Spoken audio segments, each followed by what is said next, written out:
All right, sports fans, how's everybody out there doing? William Martin coming at you one more time here on YouTube with another edition of the 300 Pounds of Sports Knowledge Podcast.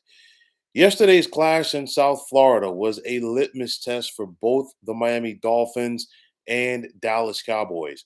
The Cowboys and Dolphins have each feasted on the bad teams around the NFL this season, while they've been so at best. That could be a long shot against the playoff contenders. And for the winner yesterday, it would provide them with a shot in the arm heading into the postseason.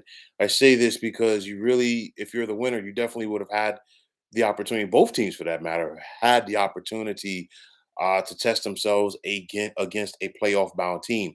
Now, Dallas got things started on the right foot. They got their big time playmaking wide receiver, CD Lamb, involved. But a big issue right here for me and a lot of other people. There was a lull for him in both the second and third quarters as he really wasn't there, and it's no fault of his. It comes down to the play calling. He did finish with 6 catches for a buck 18 and a touchdown, but CD Lamb, the way he was going, this Dolphins secondary really didn't have an answer for him.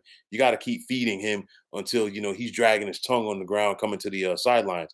But again, it's the same old song for these Dallas Cowboys in these scenarios. The miscues just continuing to plague them at the most inopportune times. You go back to the first half when they had a goal to goal situation and there's a fumble that was recovered by the Dolphins. Then from there, Dallas had the opportunity to get the Dolphins off the field when they were pinned back close to their own end zone, and they didn't put enough pressure on Tua Tagovailoa, which was a theme throughout this contest, and he connected with a big bomb to wide receiver Jalen Waddle. Then you go back to the game-winning drive for Miami where the crucial face mask penalty, which gave the Dolphins 15 free yards. And of course, in that scenario, it's not like Miami needed to drive down the field to get a touchdown. No, they only needed a field goal. So at that point, 15 yards is big. And of course, we saw what the end result was for the Dolphins and, of course, the Dallas Cowboys. But then this Dallas defense as a whole, I know there were a couple of calls that I feel and a lot of other people feel that the officials missed as far as not calling holding on the Miami offensive line, but nonetheless, this Cowboys pass rush, they were non-existent. They really didn't get to put a lot of pressure, put enough pressure on Tua Tagovailoa. They continue to have issues in stopping the run, and these are things that are going to continue to plague them once this team gets into the postseason. Dallas, plain and simple, especially on the defensive side of the football, did not make the key plays when they needed to. And then again, I can't harp on it enough. You go back to Dak Prescott. I've been critical in the past of Dak. Dak has played some much better football this year, very improved. He has had a mistake or two here or there, but nonetheless, not like it was at this point last season. But nonetheless, that potential game-winning drive that Dak Prescott led the Dolphins or the Cowboys rather on. And again, Dallas was down 19-10 at one point, and Dak got them to the point where they took the lead to make it 20-19. And if you're a defense and you're the defense that's talking about seeking respect and wanting to get that respect, those are your moments where you have to go out there and shine. And they were unable to do that in the evening in South Florida yesterday. It's one of those where, the Cowboys, they're right back to square one because we had this conversation last week when they got blown out by the Buffalo Bills, but then they were able to get a reprieve when the Philadelphia Eagles lost on Monday night to the Seattle Seahawks. They're not getting that reprieve this week because it wasn't pretty for the Eagles today, but they found a way to get back in the win column as they held serve at home against the New York Giants. Now you have an Eagles team that's a game up on the Dallas Cowboys in the standings, and that is going to be very important because it is the difference between either being the 1 or 2 seed in the NFC, more than likely the 2 seed, and then being a 5 seed. And of course, if you're a 5 seed, you got to go on the road, and you're talking about possibly having to face the San Francisco 49ers.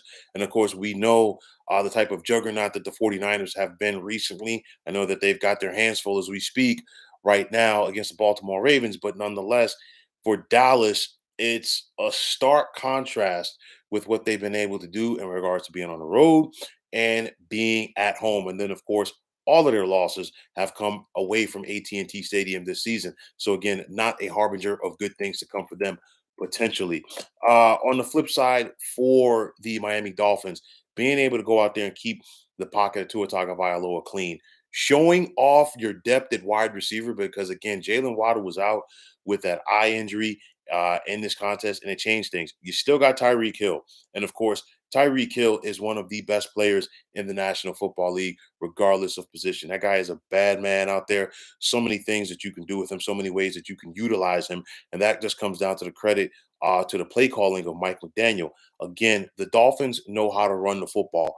All of the teams that have beaten the Dallas Cowboys this year can run the football. And until Dallas finds a way to stop the run defensively, all right, they are going to have issues, especially if you're talking about this club now having to go on the road come January. But at the end of the day, Mike McDaniel just got the best of both Mike McCarthy and Dan Quinn.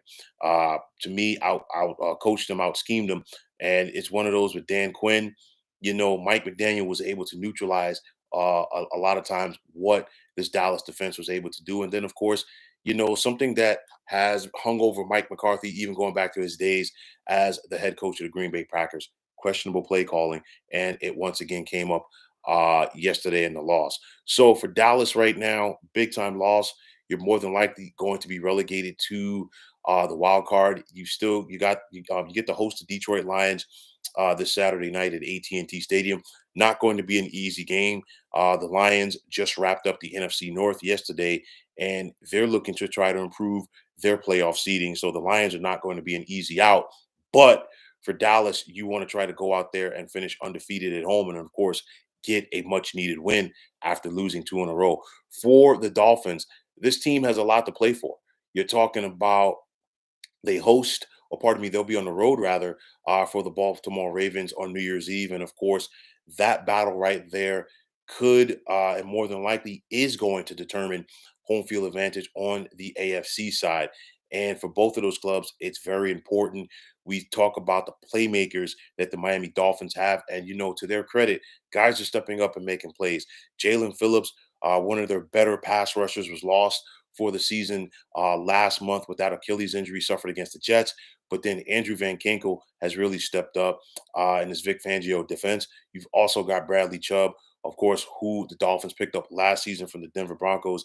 And then there's talent in this Miami secondary. Jalen Ramsey's healthy now, and he's starting to get his sea legs under him. And then, like I said, for Miami, they can run the football, and they're also doing a good job of protecting Tua. And how do you protect Tua? You run the ball, and then, of course, utilize a guy like Tyreek Hill. So for Dallas, they're probably going to be relegated to wild card at this point, which means you're more than likely going to have to go on the road, face Tampa. Depending on how things go from there, you'll either be traveling to Philadelphia or traveling to San Francisco. But nonetheless, for the Cowboys to try to go out there and make the deep playoff run that they want to go out there and make, they have to be flawless against the top teams. You have a very small margin of error. You got to cut down the penalties, and Dallas always seems to get the penalties at the most inopportune times. You've got to go out there and execute. When you get the ball in their red zone, you can't settle for field goals. It's got to be touchdowns. And then when you have an opportunity defensively to get off the field, you've got to do it. But nonetheless, Dallas still struggles defensively stopping the run. That's going to be a big issue right there for them. They have issues themselves running the football. And for Dak Prescott and company, it's going to be tougher for them to go make that run that they're looking to make in the postseason. But nonetheless, statement win for the Miami Dolphins, a tough loss for the Dallas Cowboys. They were much more competitive yesterday than they were last Sunday in Western New York against the Bills. But nonetheless, there's no such thing as a consultation or a consolation rather loss in the National Football League. They all count the same.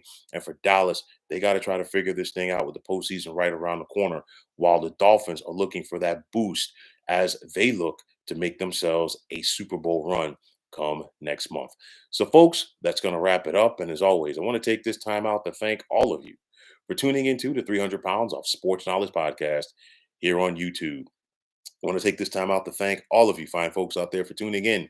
And if you haven't already, please feel free to subscribe to this channel. Now, if you're on the X, formerly known as Twitter, please feel free to follow me at 300 Pounds of Sports. And like I always say, if you follow me, it'd be my pleasure to follow you right back. There's also the sports discussion group on Facebook at the Sports Depot 365. Now, you can check it out. Drop a line and be a part of one of the better sports debating sites going on social media. So, once again, fine folks, my name is William Martin, and I am signing off. And I'm saying take care and have yourselves a wonderful day.